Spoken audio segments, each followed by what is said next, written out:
அனைவருக்கும் வணக்கம். இந்த பதிவில் நம்ம எதை பற்றி பார்க்க போகிறோன்னு தெரிஞ்சுக்கிறதுக்கு முன்னாடி மறக்காமல் நம்ம சேனலை சப்ஸ்கிரைப் பண்ணிக்கோங்க. பக்கத்தில் இருக்கிற பெல் பட்டனையும் கிளிக் பண்ணிவிட்டு ஆளுங்கிற ஆப்ஷன் கொடுத்துட்டிங்கன்னா நான் போடுற வீடியோக்கள் எல்லாமே மிஸ் ஆகாமல் நோட்டிஃபிகேஷனில் வந்துடும். இந்த பதிவு மிக மிக முக்கியமான பதிவு, அவசரமான பதிவு, அனைவரும் தெரிந்து கொள்ள வேண்டிய ஒரு பதிவு அப்படின்னே சொல்லலாம். எதை பற்றிய பதிவு அப்படின்னு பார்த்திங்கன்னா, நம்முடைய வாழ்க்கையில் நிறைவேறாத பல விருப்பங்களும் வேண்டுதல்களும் இருக்கும் இல்லையா? அதெல்லாம் நிறைவேறுவதற்காக நம்ம எத்தனையோ வழிபாடு பரிகாரம் எல்லாம் செஞ்சுருப்போம். ஒரு சிலது பலன் கொடுத்துருக்கோம், ஒரு சிலது கொடுத்துருக்காது. அந்த மாதிரி உங்கள் வாழ்க்கையில் ஏதாவது நிறைவேறாத விருப்பங்கள் இருந்துச்சு அப்படிங்கும்போது அதை சில முக்கியமான நேரங்களில் கேட்கும்போது அது கண்டிப்பாக நடக்கும் அப்படின்னு நம்மளுடைய புராணங்கள்லேயும் சொல்லப்பட்டிருக்குது. அதே போல் சித்தர் குறிப்பிலையும் சொல்லப்பட்டிருக்கு. அந்த மாதிரி நேரங்கள்னு பார்க்கும்போது நிறைய நேரங்கள் உண்டு. அதில் முக்கியமான நேரம் அப்படின்னு பார்க்கும்போது மாதம் ஒரு முறை, சில சமயம் 2 முறை வரக்கூடிய அபிஜித் நட்சத்திர நேரத்தை சொல்லலாம். இந்த அபிஜித் நட்சத்திரம் அப்படிங்கிறது கிருஷ்ண பரமாத்மா தன்னுடைய மயில் இறகுல மறைக்கப்பட்ட ஒரு நட்சத்திரமாக சொல்லப்படுது. ஏன்னா அந்த நட்சத்திரத்தில் யார் என்ன கேட்டாலும் உடனே கிடச்சிருமா. அதாவது நல்லவங்க கேட்டாலும் கிடச்சிரும், கெட்டவங்க கேட்டாலும் கிடச்சிரும். அப்படிப்பட்ட இந்த சக்தி வாய்ந்த நட்சத்திரத்தை வெளிப்படையாக நம்ம வச்சோம். அதாவது இப்போ 27 நட்சத்திரம் இருக்குது இல்லையா, அது கூட 28வது நட்சத்திரமாகவே நம்ம வச்சோம் அப்படிங்கும்போது கெட்டவங்க அதை உலகத்தை அழிப்பதற்கான வேலைக்கு பயன்படுத்திக்குவாங்களே அப்படிங்கிறதுனால தான் அவர் மறைச்சி வச்சாருன்னு சொல்லுவாங்க. இருந்தாலும் தேவர்கள் நமக்கு அந்த நட்சத்திரம் உதவணும் இல்லையா, அது எப்போ வருதுன்னு தெரியணும் இல்லையான்னு கேட்டபோது தான் உத்திராடத்தினுடைய 4ஆம் பாதத்துலேயும் திருவோண நட்சத்திரத்தினுடைய முதல் பாதத்துலேயும் வரக்கூடிய 12 நிமிஷங்களாக நம்ம எடுத்துக்கணும்னு சொல்லியிருக்கிறாரு. அதாவது மொத்தம் பார்த்திங்கன்னா 24 நிமிஷங்கள். சக்தி வாய்ந்த இந்த 24 நிமிஷம் நமக்கு இந்த முறை ரொம்ப ரொம்ப பவர்ஃபுல்லான ஒரு நேரத்தில் வருது. அது என்ன நேரம் அப்படின்னு பார்த்திங்கன்னா அபிஜித் முகூர்த்த நேரம்.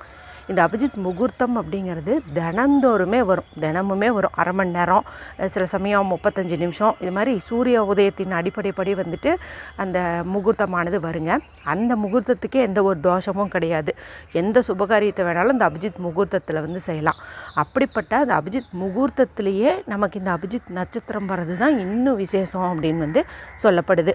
அது எப்போ வருது அப்படின்னு பார்த்திங்கன்னா காலையில் 11:40 இருந்து மதியம் 12:04 வரைக்கும், மொத்தம் பார்த்திங்கன்னா 24 நிமிஷம்.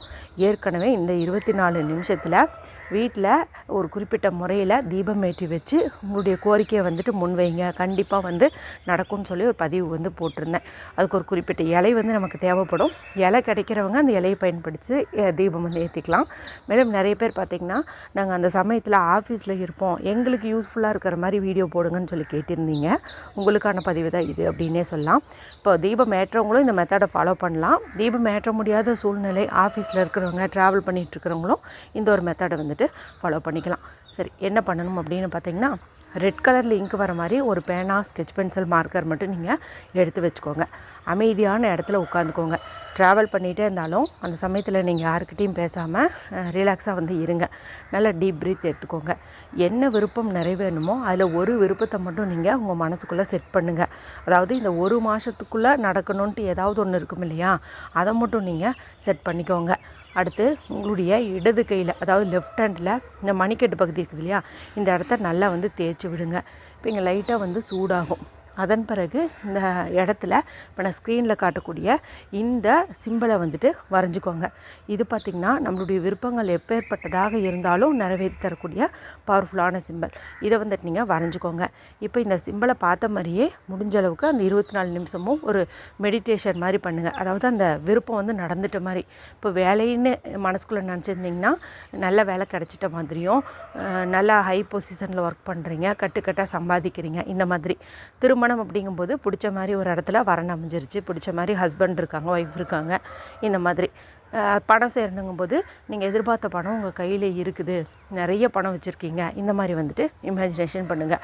பாசிட்டிவாக மட்டுமே இமேஜினேஷன் பண்ணுங்கள். இந்த 24 நிமிஷம் முடிஞ்ச பிறகு உங்களுக்கு என்ன வேலை இருக்குதோ அதை நீங்கள் தாராளமாக போய் பார்க்கலாம். அது வரைக்கும் ஒரு கான்சன்ட்ரேஷனுக்காக நாம் இந்த சிம்பிளை பார்த்துக்கிட்டே மேனிஃபெஸ்ட் பண்ணுறது, விசுவலைஸ் பண்ணுறது, இதெல்லாம் நமக்கு நல்ல பலனை கொடுக்கும். இப்போ நான் சொல்லியிருக்கிற மெத்தட் ரொம்ப ரொம்ப சிம்பிளானதாக இருக்குது அப்படிங்கிறதுனால நீங்கள் ரெட் கலர் பேனா இல்லைன்னா அதை மட்டும் ஒன்று அரேஞ்ச் பண்ணிக்கிட்டு நீங்கள் இந்த மெத்தடை வந்துட்டு ட்ரை பண்ணி பாருங்கள். ஏன் ரெட் கலர் எடுத்துக்கிறோம் அப்படின்னு பார்த்திங்கன்னா, ஒவ்வொரு நிறத்துக்குமே ஒவ்வொரு தன்மை உண்டு. அதில் இந்த ரெட் கலர் பார்த்திங்கன்னா நம்மளுடைய விருப்பங்கள் எப்படிப்பட்டதாக இருந்தாலும் நிறைவேற்றி தந்துடும். அதுக்காக தான் இந்த கலர் வந்துட்டு யூஸ் பண்ணுறோம்.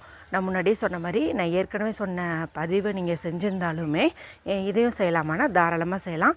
ஆனால் எல்லாத்தையும் போட்டு கன்ஃபியூஸ் பண்ணிக்காதீங்க. எல்லா வீடியோஸும் பாருங்கள். அதில் உங்களுக்கு எது வசதிப்படுதோ அதில் ஒன்று மட்டும் செஞ்சு இந்த 24 நிமிஷத்தை பயன்படுத்திக்கோங்க. வீடியோ பிடிச்சிருந்தால் மற்றவங்களோடையும் ஷேர் பண்ணுங்கள், லைக் பண்ணுங்கள். மற்றும் ஒரு பயனுள்ள பதிவில் உங்களை சந்திக்கிறேன். நன்றி, வணக்கம்.